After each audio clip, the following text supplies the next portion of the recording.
macOS Sequoia release will be on time this year, slated to arrive alongside iOS 18 in mid-September. Apple's iPhone 16 lineup is mere days away from launch, and while the new devices will be the highlight of the event, we are also expecting the company to introduce new software updates for the latest devices as well as the existing ones. Apple usually releases final iOS updates a week after the devices have been announced. We expect the company to introduce the new iPhone 16 lineup in the first half of September, and a new report claims that Apple will launch macOS Sequoia in mid-September, which will be accompanied by iOS 18 and other updates.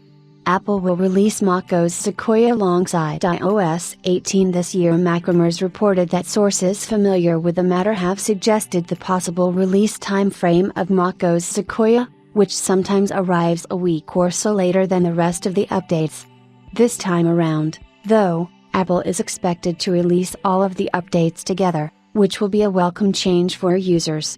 Last year, users had to wait a few extra weeks to get their hands on the new update, as some features were not ready for the final release. With the updates launching together, users will be able to use the new features on their devices, such as iPhone mirroring, a new addition that requires the presence of both the iPhone and Mac running the latest version of the software. Other than this, macOS Sequoia hosts a plethora of front-facing additions, like a new Passwords app, new Safari updates, upgrades in Messages, and much more. However, one of the most notable additions coming this year is Apple Intelligence, which will also be available on iOS 18.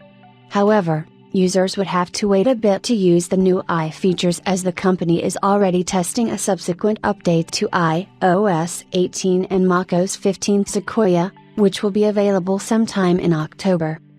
We expect the company to debut the devices on September 10th, which means that Apple will select September 20th for the release of the new iPhone 16 models. It will be the same time the company releases the new software updates. However, note that there are mere speculations at this stage, and the final word rests with Apple. The company will seed the release of candidate builds of iOS 18, macOS Sequoia, and other updates soon after the event. We will share additional details on the updates as soon as Apple announces the event invites.